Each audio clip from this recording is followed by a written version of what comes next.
From the outside, Sara and Daniel looked like they had everything. Married for 5 years, stable jobs, a modern apartment, and friends who envied how strong they were. People often said they were lucky still together, still polite, still calm. What no one saw was how quiet their love had become. It was a silence that filled the spaces between them, a quiet so deep it swallowed the easy laughter they used to share. Remember when love was simple, when a touch didn't need a reason, and dreams felt like they were just around the corner. For Sara and Daniel, that time felt like a lifetime ago. Somewhere between promotions, disappointments, miscarried plans, and the weight of unspoken resentment, they became roommates. Roommates who knew each other too well and not enough at all. They knew each other's schedules, their coffee orders, the way they sighed when they were tired. But they had forgotten how to know each other's hearts. The vibrant colors of their early love had faded into muted shades of gray, replaced by routine and the heavy burden of expectation. Sara was the kind of woman who carried everything without asking for help. At work, she was respected, decisive, always in control. She was the one everyone turned to for answers.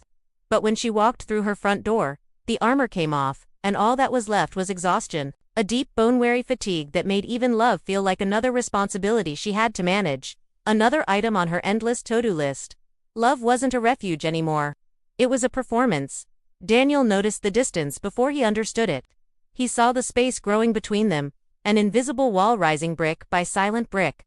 He tried at first. He'd make small gestures, her favorite takeout, a random compliment, a hand on her back as she cooked. He'd start conversations that went nowhere, asking questions that ended in a hollow silence. He'd ask, "How was your day?" and get a one-word answer. He'd ask, "Is everything okay?" and be met with a tired, "I'm just busy." Eventually, he stopped asking. Not because he didn't care, he cared so much it ached, but because caring, trying, reaching out and finding nothing on the other side, started to hurt too much. Each unanswered question was a small rejection, another confirmation of the loneliness he felt right next to the person he loved most. So he retreated into his own silence, a defense mechanism against the pain of trying. Their home, once a sanctuary, became a battlefield for small, meaningless wars. They argued about things that didn't matter. Dishes left in the sink. Schedules that clashed. The tone of a voice. But what they were really fighting about was the growing terrifying fear that they had married the right person at the wrong time, or worse, that they had both changed so much they could never find their way back to each other again. Every petty fight was a proxy for the much bigger, scarier conflict brewing beneath the surface. One night, during an argument that felt painfully familiar, the dam finally broke. The air was thick with years of unspoken words, and in a moment of raw, desperate honesty, Daniel said something he never thought he would. "I don't think you love me anymore." He said it quietly, not as an accusation, but as a heartbreaking admission. Sara didn't deny it. She didn't shout, she didn't argue. She just stood there, and her silence was louder and more devastating than any fight they'd ever had. That silence was the answer. In the days that followed, they talked about separation in calm, measured voices, like two adults discussing logistics. Where would he live? How would they divide their things? There were no tears, no drama, just a profound, crushing exhaustion. It was the end of a chapter, and they were both too tired to even feel sad about it. Daniel moved into the guest room. To their friends, it was just a phase. For Sara, it felt like relief, a release from the pressure of pretending. For Daniel, it felt like failure. Then, something changed. Sara collapsed at work. It wasn't dramatic, there was no instant tragedy. It was just a quiet surrender. Her body, pushed to its limits for so long, finally gave out. It was just enough to force her to slow down. Just enough to scare her into stillness. As she sat alone in a sterile hospital room, the relentless noise of her life finally silenced, she realized something terrifying. It wasn't that she might lose Daniel. It was that she had already stopped letting herself feel anything at all. Pain, love, fear, hope, she had shut it all down, just to survive. She had become numb. Daniel came when he heard. He walked into the hospital room and sat beside her, but he didn't touch her.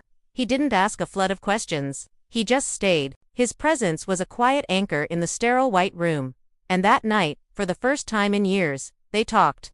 Not like a husband and wife navigating a crisis, but like two people who were finally, painfully honest. Sara admitted she had been angry for years. Angry at herself for not being happy.